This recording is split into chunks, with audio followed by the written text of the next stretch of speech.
Hey everyone, Catherine Avery of productivitybydesign.com and your host of the Uncluttered Office podcast. I am super excited because after a few false starts, Dan Berman and I have been able to get together and he is going to bring you magnificence about sales. Little bio, helping others become better versions of themselves has always been a passion of mine. Great passion.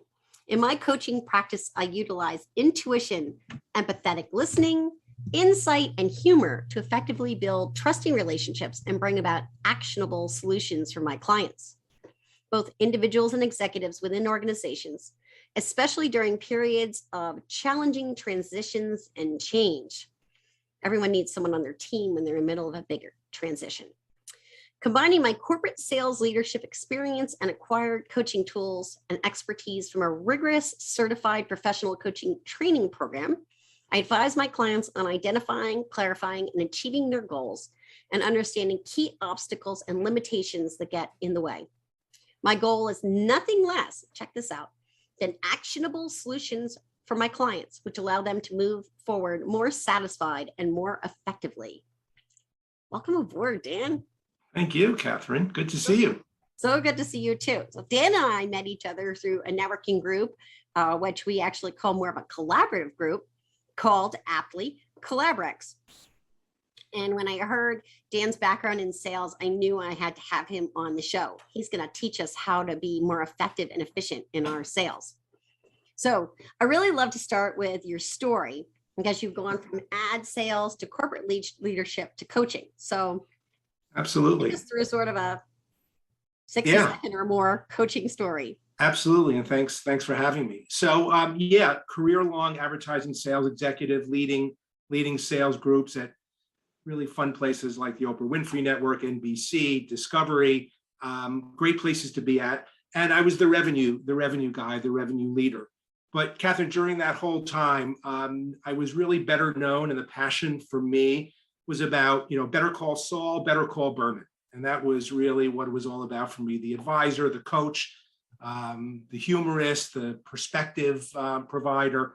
And I loved that role. And so from sales, where I was really doing that on the side, I decided in the last third of my career to bring that to the forefront and really advise both individuals going through career transition, personal transition during transformative periods in their life, and organizations in terms of change, leadership, getting rid of toxicity in groups and in teams.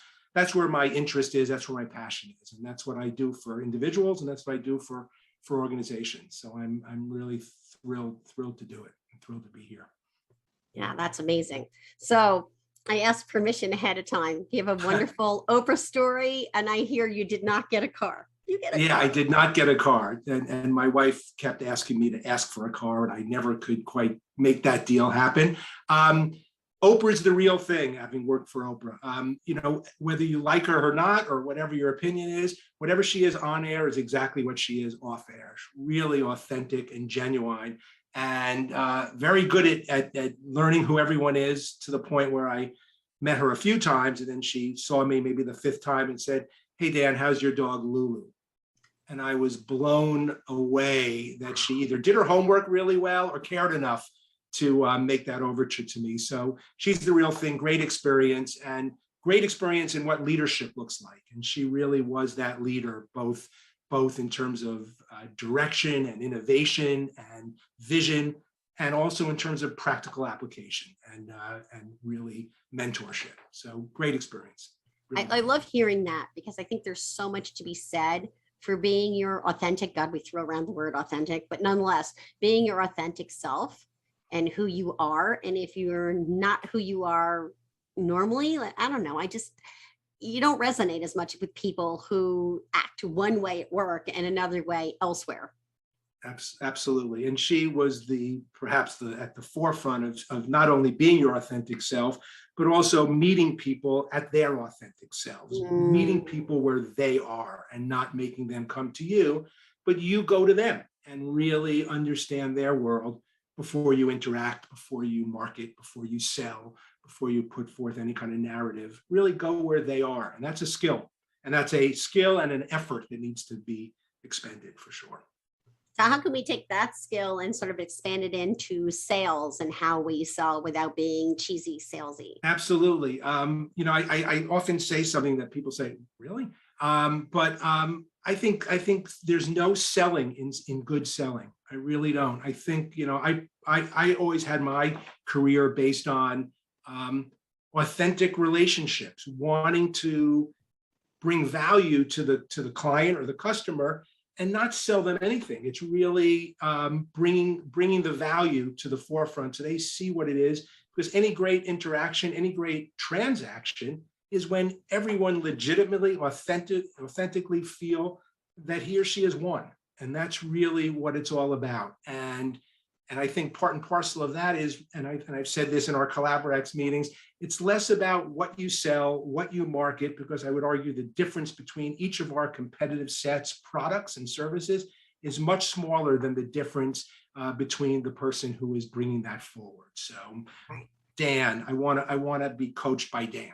I want to be coached by Catherine. I want that person because of what he is or what she is, why they do what they do, and what they do for me. I think really important relationships in every aspect of what we do is really Right. key. And it's interesting because we were talking before we got on officially that I just closed a client where what I offer was different than what she needed. And I had to sit with it for about 24, 48 hours and think about, could I still offer her what she needed and still stay true to one, who I am and what I do, and two, to make sure she did get the value she needed. And I, ironically, I worked most of the weekend and I was sitting out on the beach with my husband yesterday afternoon because I said, I got unplugged for a while. And the minute I unplugged and was sitting on the beach watching the sailboats, it popped right in my head. And I said, wait, I've got it. That eureka moment where I knew I could offer something. And it required a conversation and making sure it was a good fit. And it was, which is great. It's always like a little bit of a high. It's like, yes, that worked. Absolutely. But it was this win for both of us. And it's no doubt about it. No doubt about it. That's where it's at. So it became less about sales and much more about, does what I have match what that client needs? And does what you do and have and why you do it and the passion you have behind it, is that something that resonates with the receiver? Because that person is going to feel your emotion more than he or she is going to feel your product, your service, the elements of your package. They're going to want to hear. You're going to do more with them by having them share the passion of what you do and the bigger reason to engage with each other. I used to be amazed when I would look at a salesperson sitting next to me and say, he charged her much more, but she's buying everything he's selling. And it was because of that love, that relationship, that belief in that person. Usually it's authentic and genuine, hopefully it is, that where price and commoditization of the brand and the product is not relevant if it's really purchased based on belief in the person and their passion. And I want to stay on one point here. You made many great points, but one that I think is so important is customers these days can sniff out baloney a mile away. They have really high BS meters and know immediately, absolutely. Right? And myself included. I mean, I knew within just coming to a couple of Collaborex meetings that Collaborex fit where I'm at, because the people in that group that we deal with all the time, Dan, that's who they are. That's how they are. They're very into the idea of let's make some magic together, whether that's come on my podcast, whether that's let's co-host a meeting together, a webinar. I'm working on one of those right now. Whether it's someone saying I'm having a summit and I want you to be a speaker, or it could be we're doing business together.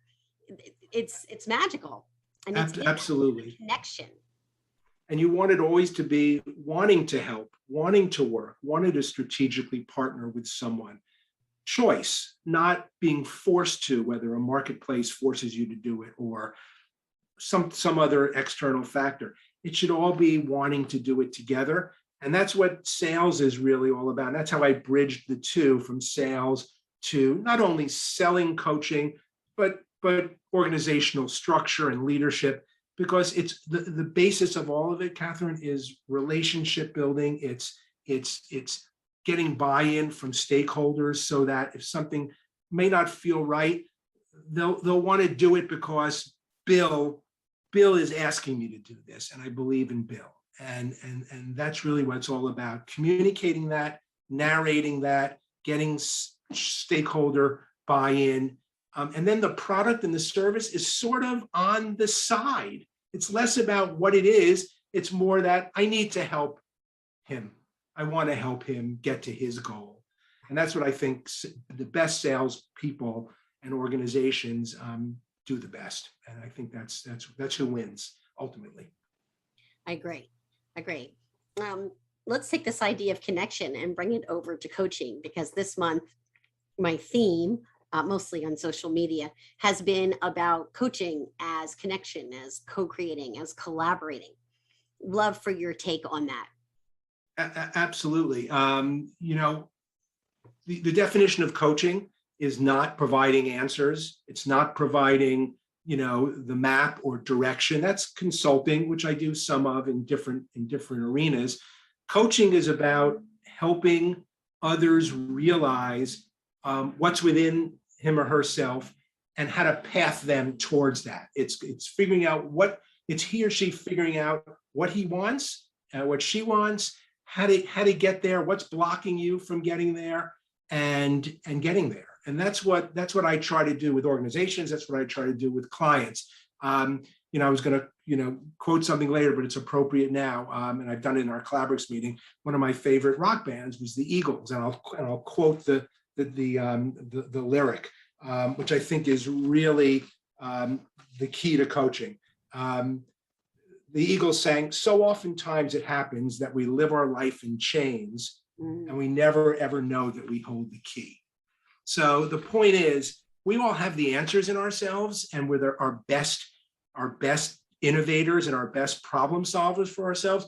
We just, all of us through coaching often, need someone to facilitate that process, so you can find it, uncover it, discover it, learn it, clarify it, because you'll find it. And that's what a good coach does. And I think that's really important. Yeah. So that's how you collaborate with a coach. It's all about collaboration. Exactly. Absolutely. I look at it as coaches hold that safe space for people to discover what's already inside. Exactly. Using the key. I'm a music fan too. So, we could talk about music and fill a half hour on that alone. Yeah, no, that's true. And as you said, and coaches are coaches. They're not relatives. They're not friends. They're not problem solvers and consultants. They are your accountability partner. They're your facilitator. They're your motivator. They're your champion. And they're your sort of impetus to problem solve for yourself. And that to me causes the most resilient, deep-seated change in people. And I've seen it. Love it. Yeah. Do you have a coaching story you could tell without giving away any kind of top secrets? I recently coached a person in media, where I was for many years, at the top of her game at one point, really very well connected, very accomplished, but fell on some difficult times and was looking to reemerge, and really difficult. And everything I would say or even suggest, nope, I've done that, can't do that. Nope, I know him, her. Every point I made, suggestion, was a negative, horrible response. And I felt like I was failing. But ultimately, at the end of our first session, I said, okay, anything you want to comment about? I thought she'd say, we're done. And she said, this was the best meeting I've ever had. So, and I said, yeah. And it sort of made me think why. And I think the reason why was because she said it to me, you're listening to me, you're hearing me. And she felt even though it wasn't easy to listen to her. I mean, believe me, it was not easy to listen. It was some difficult conversations and some real negative energy. but she felt that I heard her and understood her. And that's something I've prided myself on. People often say to me, boy, Dan, I feel like I've known you for years. And oftentimes it's only been 15 minutes, which I love that sort of remark. It's all about really listening to someone, caring about someone, and giving them the floor so that you can have a really good path for them and suggestions for them. And I heard her, and evidently not everyone has been willing to listen to her and to sort of listen enough so that you're on the inside so you can say some hard things back, because coaching can be hard conversations. You have to earn that right to get inside and say, think about what you just said. Is that what you really feel? And why did you say that in that way? You earn that position, and that's where she and I now have a great relationship. I think she's made some real strides. Oh, that's great. It's really all about shifting perspectives. And it's really sometimes it's about us. Often it's about us reflecting back what we see, good or bad. And I hate the words good or bad. So positive or negative reflection back. Often with my clients, they've sort of so beaten up and downtrodden. It's more about saying, hey, look at your success here. How can we translate that success over in this area to this area? Absolutely. And I think coaching, just like sales, that's why I think the transition was easy. And when I made the transition, I was on Zoom. I was on LinkedIn with a former colleague or subordinate. And I said what I was doing. And this is what sort of solidified in my mind that I'm on the right track. I said what I'm doing. She says, that's great, Dan. No surprise that you're doing this coaching. You've been doing this for us for a lifetime. So that's what I love. And I think that's so important for a coach to be able to do that. And in coaching, sales, finance, every area that people are involved in, small business, large, it's all about relationship building. Everyone is bringing forth a service, an idea, a product, and it's only going to happen for you if that relationship is there. You're able to have those relationships and people trust you and want to talk to you or buy from you or listen to you or whatever you're asking that relationship to be. And that's why sales, I hate to use the word sales, but really bringing forth yourself in the most positive way in relationship and trust building, I think is key to coaching, and it's key to every transaction that we do. Really important. Oh, I couldn't agree more. It makes all the difference in the world. And I think what people don't realize is that when they're buying, when there's our public, when they're out buying a coach, it is all about the connection, which means it's not instant. It's not like someone's buying a bottle of soda. They're buying into a major relationship where they're going to tell you very important things about their life. And so absolutely. None of that is fast. I was going to ask you about being efficient in sales, but I'm not entirely sure there is a way to be efficient in coaching sales because it's relationship building, and relationships. What was that thing we watched? There was a video. They happen sometime between 7 days and 7 years. Do you remember that? Absolutely. So it's not going to happen. It's longer tail. It's longer tail, no doubt about it, than other transactions because, more meaningful, less commoditized interactions are longer tail. You have to have that trust. You have to have that relationship building. Sometimes it happens instantaneously. I've had some instances where someone said, I want you. I just want you to listen to me. And I feel it. Mm-hmm. I have a gut feeling. Others, it's you have to work at it so that, but in either case, you have to market yourself. And I would argue that's the same for a finance manager selling the budget to the sales department. You have to, and vice versa, which I've done. There has to be that trust so you feel like the other person is not taking advantage of you. And, the relationship has to be bilateral. It has to be a win-win. And if it's not, it's a transaction and someone won, and it's not going to be that enduring. It really will not be. And that's where you lose ultimately. I agree with that for sure. Yeah. I always do these productivity pointers as we're wrapping up. And you said you have 2, so I'm leaving lots of time to do both. Yes, well, I stated one. The one is a call to action.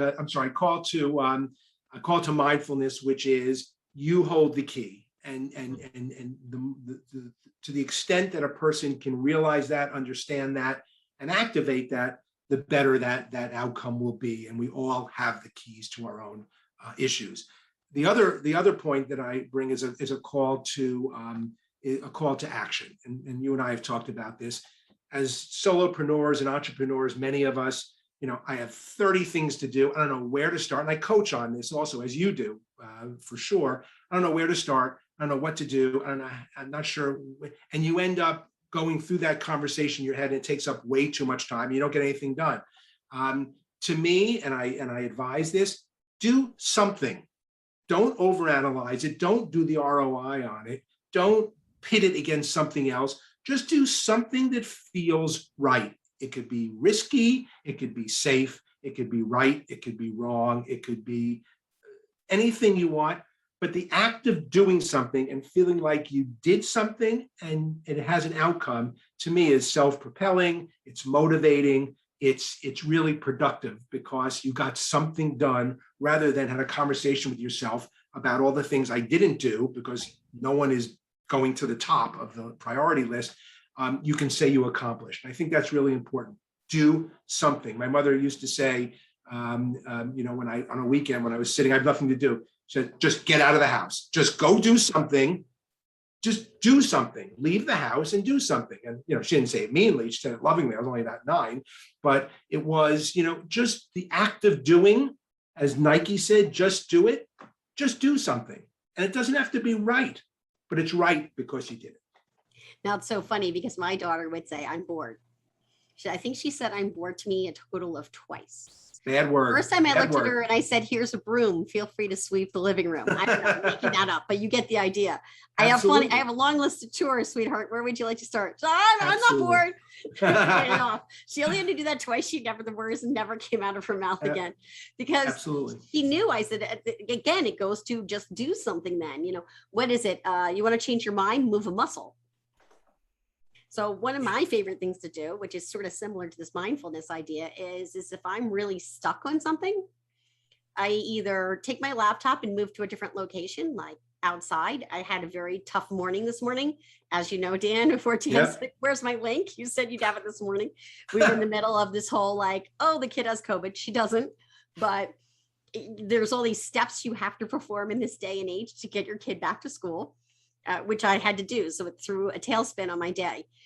Now, I could come to this call all like, woe is me and miserable, or I could say, all right, I need to shift my mindset. I didn't have time to go out and do a power walk, which is my favorite thing to do because I was already showered and I didn't want to have to do all that again.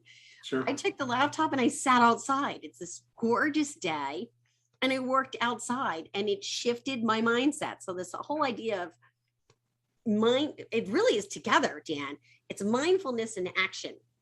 Absolutely. Get your mindset straight and then go do something.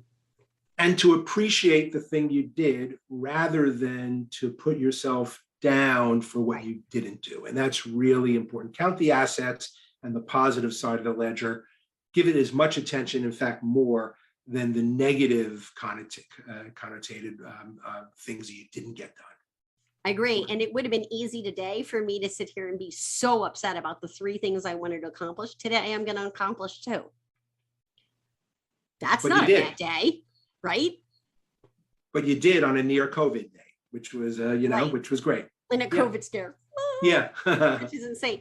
And yes, I could probably spend all afternoon and evening wrapping up that other thing, and I'm going to start and try. But the fact is I'm not going to beat myself up, because the fact is I did check off the 2 most important things I did today, plus a health thing, which was a surprise health thing.